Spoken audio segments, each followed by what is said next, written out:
Welcome to Mom on Purpose, where it's all about helping moms overcome challenges and live their best lives. My hope is by being here, you're more inspired to become the mom you were made to be. I'm Natalie, your host, a wife, boy mom, dog mama, Chicagoan, and former lawyer turned professionally certified coach. If you're here to grow, I can help. Let's go. Hello, my beautiful friend. Today, we are talking about marriage. How is your marriage going? The way that you answer that question is a summary, is the story, is your mindset about your marriage.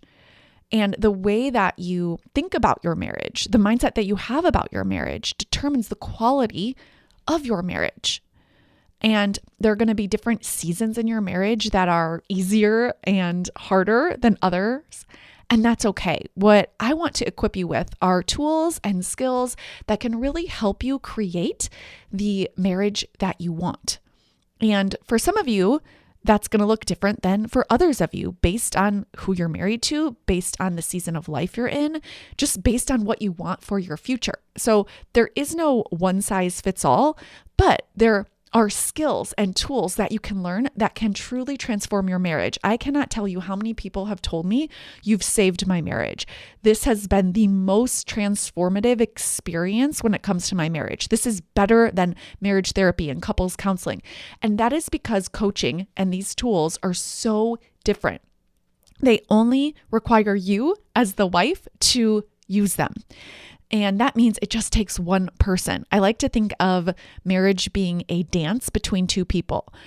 And you're used to engaging in this dance together. There's a certain type of music on. Let's say it's jazz, and you're dancing jazz together, and you know what comes next because you've had this music on repeat for maybe a decade, maybe less than that. Maybe it's just been this past month, but either way, you're very familiar with how to relate to each other because you're dancing to jazz.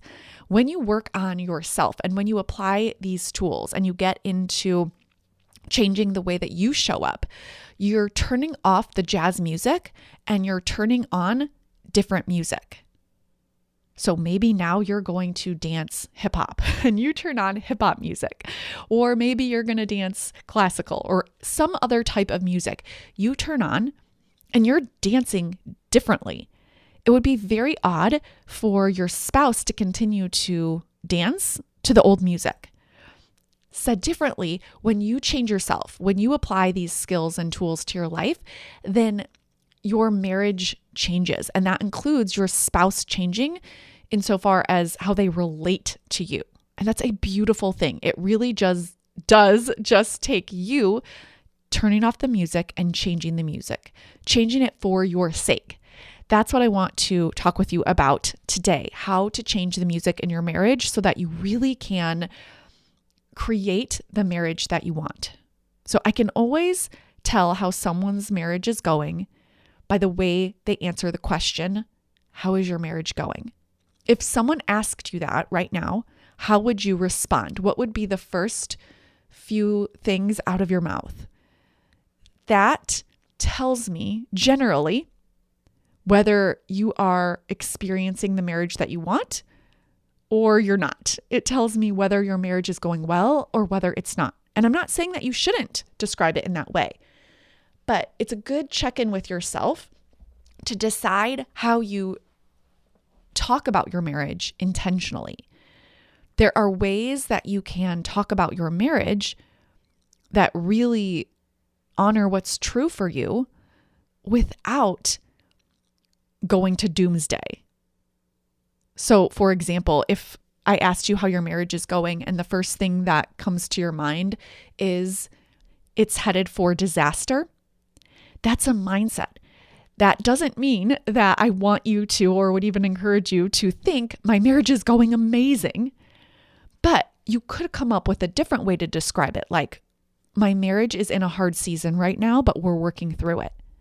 That probably feels a lot more helpful to you. And that's always my aim, is to help you create a mindset that empowers you to create the life, and in this case, the marriage that you want. So if you're thinking and you have the mindset my marriage is a disaster. Or if you have the mindset, my marriage is in a hard season, but we're working on it. The difference in how you feel is enormous. One feels very stuck and it's heading in a bad direction. And then the other feels very confident and empowered. And it's just in changing the way that you think about it. It is that powerful when you do mindset work in your marriage. So right now, decide how you want to answer that question. How is your marriage going? I don't want you to lie to yourself. I don't want you to think something that you don't believe is true. But I want you to come up with the most helpful way to answer that question for your sake, not for your spouse's sake, not for other people's sake and what they think about you or your marriage, for your sake. This will help you have a better story, a more helpful, empowering story in your mind about your marriage. Now I want to dive in to 10 things that are really unhelpful for your marriage, and then the opposite to each of those 10 things that will be very helpful for connection and intimacy and all of the things that we want in our marriages. So let's dive in with number 1, focusing on the negative. When you tell your brain that your husband is lazy and he doesn't contribute, that is what your brain will look for, because what you focus on is what your brain pays attention to. This doesn't mean it's not true. I'm sure it is true.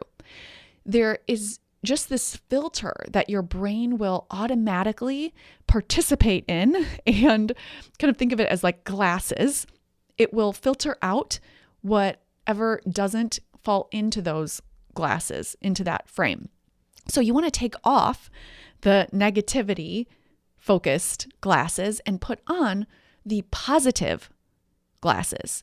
And this doesn't mean you're going to ignore the negative. It just means that you're looking for the positive. So it's the difference between writing down all of the things that irritate you about your spouse versus the difference between writing down all of the things you love about your spouse. You can do both of those exercises, and at the end, you will feel completely different. And it's because your focus is different. It doesn't mean that one is true and one is not true. It just means that what you're focusing on is positive or negative. So notice if you're really focused on the negative, and if you are, just set an intention to focus on the positive. It is really that simple, and it really does work. Number 2, comparing your marriage to other people's marriages.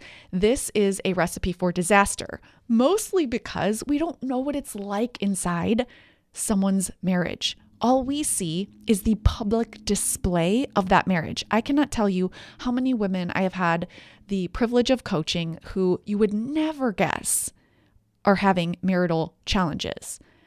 And that's because to everyone on social media or in their public lives, they're not sharing that information. So I just want you to know that when you look at someone else's marriage, you're only seeing the public part of it. And you have no idea what's really going on in their marriage. So when your brain focuses on someone else's marriage, just redirect it back to your marriage. I like to tell myself their marriage is none of my business. I don't mean that it's not something I should care about. I just mean that whatever I am thinking about their marriage is about them, and it really doesn't concern me. So if I just shift it back to myself and my marriage, that's what's important. That's what I should spend my time thinking about and focusing on. Number 3, what is the main story you tell about your spouse? Specifically, them as a person, not necessarily like how your marriage is going. That's the question I asked in the beginning, but this is specifically about your spouse. If someone asked you about your spouse, what story do you have about him?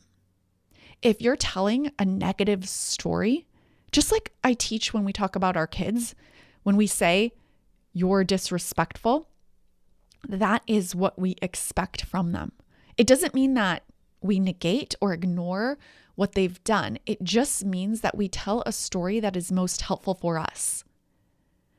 So when you separate out their identity from their actions, this is much easier to do. So it might sound like a more positive story if you can just separate out the mistakes that they've made or their imperfections or their weaknesses from who they are as a person inside. If you think I have a really amazing husband as a spouse, and he's a human husband, which means of course he falls short, that is going to feel like a much more connecting story than if you are looking to all of his actions and labeling them together as bad and part of who he is. Number 4, judgment.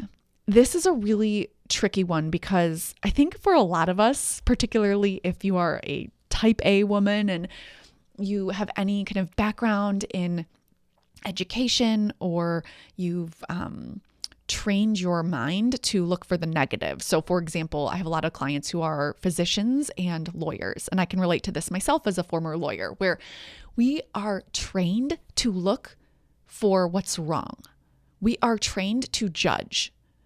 I want my doctor to look at my body or look at the report or look at the labs and find what's wrong. That is really useful. The same thing with my lawyer. I want them to have a really critical eye on the brief. The problem is when we take that amazing strength of ours and we apply it to the people who we love, in this case, our spouse. When we judge our spouse and we can notice so quickly where they're falling short, what they're doing wrong, that judgment creates so much disconnection in our marriage. And thankfully, the solution to judgment is very simple, and it is curiosity. When you wonder about what's going on for someone, you really create detachment so you don't make it so personal, like they did this to me, right? You take that out of it and you flip it and you wonder about them. Oh, this isn't about me. This is about what's going on for them. How do I know? Because their actions are a reflection of what's happening underneath the actions, their thoughts and their feelings. So that's really interesting. They're angry or they're stressed or they're avoidant or short-tempered or whatever it is. If you flip it to being really curious about them, you will feel so much more connected to them. So whenever you find yourself in judgment, and judgment is often reflected in I know you did this to me. I know you're wrong. I know. Shift to I wonder. Instead of I know, it's curiosity. I wonder. I wonder what's going on with him. I wonder why he's like this right now. I really wonder if something else is going on that I have no idea about. And wonder really creates connection because there's this warmth to it. Number 5, relying on your spouse to meet your needs. This one I think is just rooted in how we've all grown up with the fairy tale, thinking that our spouse is supposed to meet all of our needs. And this is one of the huge distinctions between what we do inside the Mom on Purpose membership and with marriage coaching versus what you're going to find in traditional couples counseling or couples therapy. We do not teach you to hand over your needs to your spouse and direct your spouse to meet your needs. Instead, coaching is about you meeting your own needs, identifying what your needs are and meeting them. And you might meet them literally yourself, or you might meet them through other people. So for example, if you have a need to have deep conversations and your spouse doesn't meet that need, you might notice, oh, this is something I really desire, and I can get that need met with other friends who really enjoy deep conversations. So this is really about you identifying what your needs are and finding ways to meet them, whether it's through yourself or through other relationships that you have. This one has been such a game changer for my clients because instead of kind of delegating your needs and thinking that it's your spouse's job to make you happy, you take it on yourself to make your job happy. Total game changer. Number 6, mirroring your spouse's emotions. This is huge, my friends. What do I mean by mirroring? On default, the human brain will mirror. So if your spouse comes home really stressed about work, on default, the human brain will take on that stress and feel stressed about husband's stress. But you don't have to do this. The solution is life-changing. You can create your own emotions and allow your spouse to feel however they want to feel. This doesn't mean that you don't care. So a lot of my clients at first, when they learn this, they think, okay, Natalie, so if I'm not stressed about my spouse's stress, are you saying that I should just be happy? Well, yes and no. I'm not saying that you should just say, I don't care about your stress, I'm happy over here, and create disconnection in a different way. I think that's really kind of all or nothing thinking. Either I have to be stressed about their stress, or I don't care at all about their stress and I sort of ignore it and just feel happy. And instead, in the middle, I think is where you can create a lot of connection for yourself and for your marriage. And the way that you do this is you notice their stress, you have compassion for their stress, and you don't take it on yourself. So, a really useful question to answer is, how do you want to feel when your spouse is feeling stress? The answer might be connected, compassionate, loving, maybe something else. You get to decide how you want to feel, and you can create that emotion, and you can validate their feelings. I'm so sorry you are feeling so stressed. I can tell. I've been there before. That is hard to be stressed. I get it. I hear you. You can respect your spouse. You can validate their feelings, and at the same time, feel good inside. You do not have to feel how they're feeling. When you understand how to not mirror their emotions and how to create your own emotions, your marriage completely changes. Because what can happen when you don't understand this is you create stress by mirroring your spouse's stress, and then maybe there's a fight, and then you're not talking, and it sort of snowballs, this disconnection snowball. Instead, when you know about mirroring and you create your own emotions instead, you allow them space, you give them space to feel stress, and you feel how you want to feel, and you show up as a compassionate, loving spouse, and they're just a human being feeling stress, just like sometimes you feel stress, and there's no fight and there's no disconnection snowball, and it is just two people doing their best, supporting each other when one of them is feeling negative emotion. It's such a game changer in your marriage. You have to try this one if you haven't before. Give it a try. Come get coaching on it as well inside the membership, and I will help you take it even further. Number 7, living in uncertainty about what you want. Now, this is really one that applies to those of you who are either separated or really going through a challenging season in your marriage, and you're not even sure if you want to stay married. I think one of the worst mindsets to have is you thinking, I don't know what I want in the future. I'm not saying you have to know what you want for the rest of your life, but when you create that uncertainty for yourself by looking outward, by expecting your spouse to change, by wanting them to do things differently, it just isn't helpful for you. Uncertainty that you create doesn't help you create more connection and confidence and intimacy in your marriage. So the solution to that is deciding what you want. And it doesn't have to be that you decide what you want forever or for next year. It might just be today. For today, I want to be married to my spouse. Or it might be forever. I know I want to stay married to my spouse.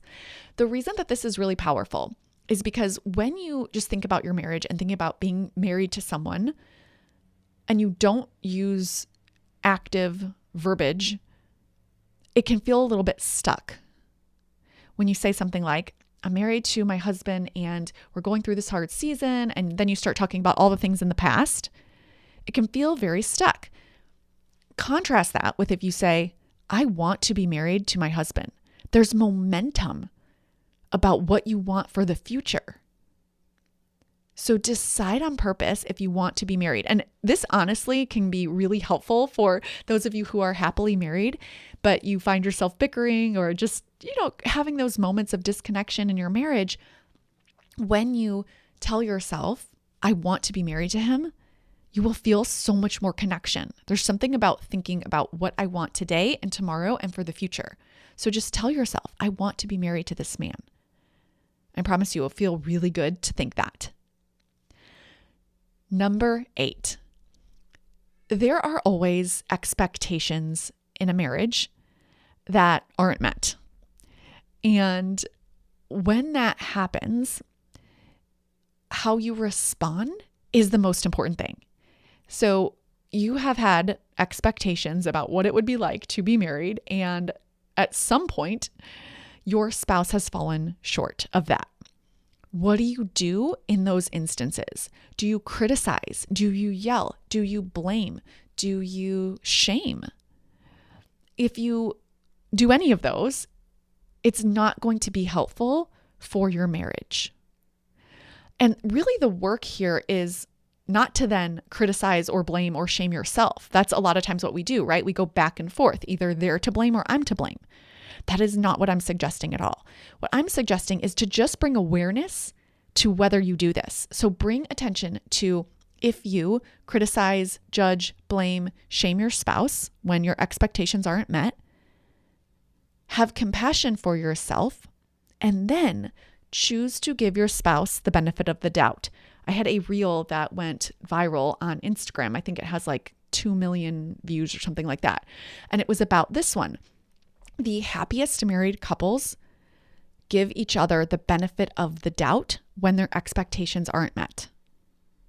So, for example, if your spouse shows up late, what is your first thought? Oh, there they go again. They're always late. They're always prioritizing work.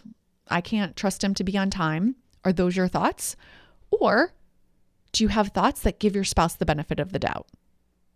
Something like, yeah, they're late. I bet you that something came up at work and I'm so grateful that my spouse has a job. Or my spouse is late sometimes and that's okay. I love him. It might not be one of his strengths. That's okay. I've got lots of weaknesses too. Or something else. You might have to get creative and really brainstorm with how you want to give your spouse the benefit of the doubt. But the more you practice this as a skill, the better your marriage will be. Practice giving your spouse the benefit of the doubt. Number 9, trying to change your spouse. If you try to change them, it will feel very disconnecting. And just think about when someone wants you to change. We hold on tighter to who we are. We like to change on our own terms because we want to change, not because someone else is telling us you should really change.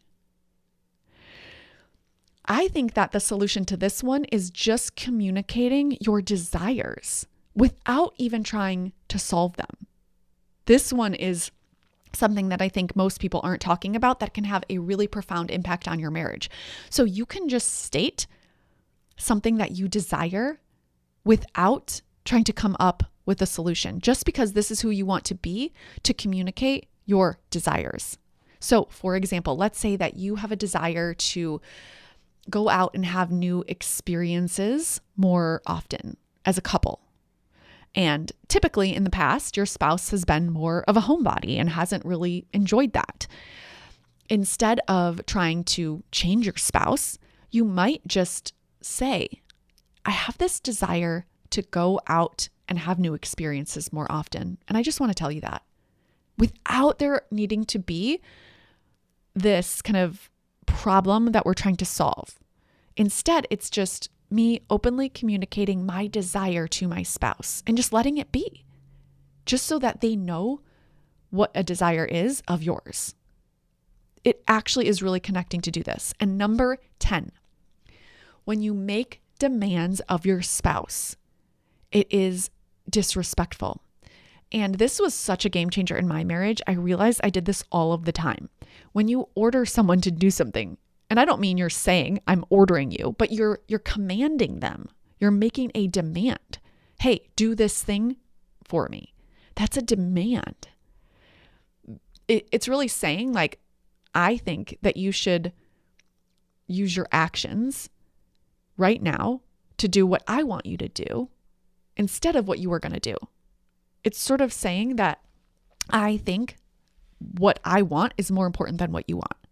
And of course, this isn't what we mean, but it is how it comes off when we make demands. The solution is so simple, truly a game changer, and it's just making requests. So instead of, I need you to pick up the kids at 3 p.m. tomorrow.